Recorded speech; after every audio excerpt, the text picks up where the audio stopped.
Hey, good morning, happy travelers. Vacation travel hacks here with a hotly contested, highly discussed, maybe controversial, highly debated, often asked many questions about Disney Genie Plus.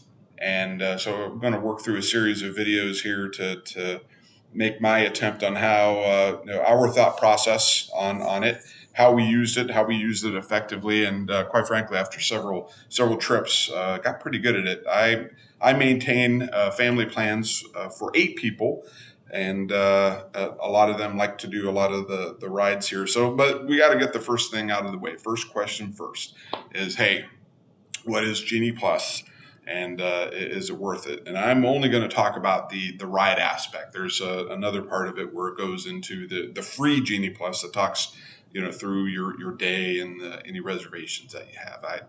Let's get to the ride aspect. What is Genie Plus? Is it worth it? Genie Plus is a for-pay service. Now that it used to be $15 a day, now it varies 19, 20. I think in the holidays we paid north of 30 bucks per person per day, and that gives you the opportunity to use the lightning lanes, use the fast pass lanes as it was formerly known, skip the wait times. I took these. I may redo this a little later, but these wait times are as of 9:30 in the morning, as you can see in the top left-hand corner of the screenshots. And some of the more popular rides already have a 1 hour wait. If you're going during spring break, Memorial Day weekend, if you're going during the holidays, during a major event, these wait 60 minutes as if you're lucky. We've waited 360 minutes for Avatar. We've waited 2-3 hours for Slinky Dog. Rise of the Resistance, not uncommon to see 300 minutes. So, but this is 9:30 in the morning. You're waking up, going to the park. You wait an hour, and all the people are going into the park. It's math. Now, I'm not going to debate here whether or not the times are right. I've stood in line and been benefited, and the wait time was much shorter. And I've also been in lines where it said 60 minutes, and I waited 90 minutes, 120 minutes. But that's what you're looking at right here is the first test of like, hey, is it worth it? If I go to Disney a lot and I don't really want to spend that money, I have a really large group, that would be quite $200-300 per day investment. Maybe it's not for you. If you're like, hey, I want to go to the park, I don't mind dropping a little extra coin, I want to ride lots of rides in a day, then maybe it is. Maybe this is something to do. So let's walk through that, because that was us. We're like, hey, we don't want to be at the parks all day.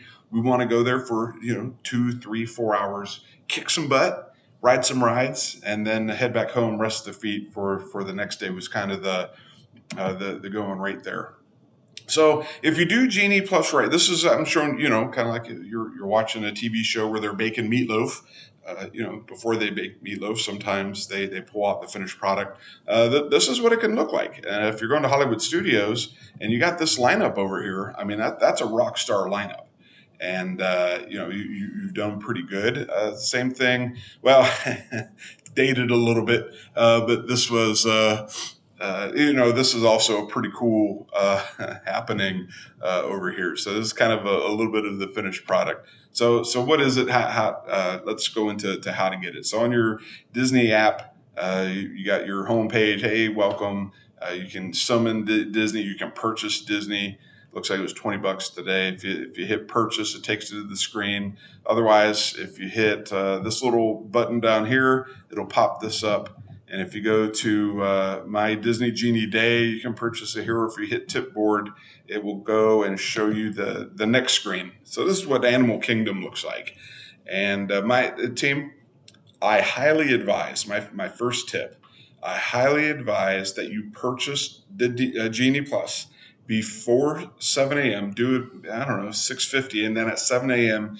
be ready to go make your first one. If you're going to purchase the Avatar, notice that it's $20 for these other rides, plus another 14 for the individual Lightning Lane. Pros and cons. The pro is you can do another ride, and it doesn't count against your Genie. But the con is, of course, you pay. The wait time for Avatar, especially with that new movie that came out, 200 minutes. Like I said, when it first came out, we waited for 4 or 5 hours.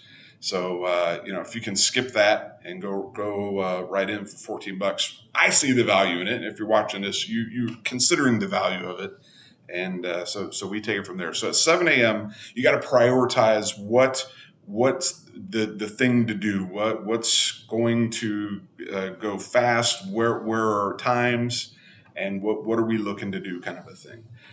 So as I took this it looks like I took some screenshots at 4:10. That's off peak. I'm going to go during high peak at 7 a.m. You're probably going to get Kilimanjaro safaris for somewhere between 12 and 1's pretty common, and then you can actually pick your time for flight of passage. You can select it and then just pick a time, and then so once you make your Genie Plus, and if you choose your lightning lane, you get to go back to bed. Especially if you're going to the park in the afternoon, everyone is asleep. Or you can go ahead, grab some breakfast. You can't make your next Genie Plus reservation until 2 hours after the park opens. And that varies day to day, but a common opening for many parks is 9. I think Animal Kingdom opens at 8. So the next one that I could make is at 10 a.m. And 10 a.m. if I made the Kilimanjaro safaris from noon to 1, and I got Avatar from 1 to 2, I'm going to target getting to the park by about 12:30, so I can board Kilimanjaro at 1, ride Flight of Passage, and then maybe get a dinosaur in between the two, possibly, or Everest. I got lots of family members that like Everest, so I start building my day based on what's available after I make my first one and around any other reservations that we have.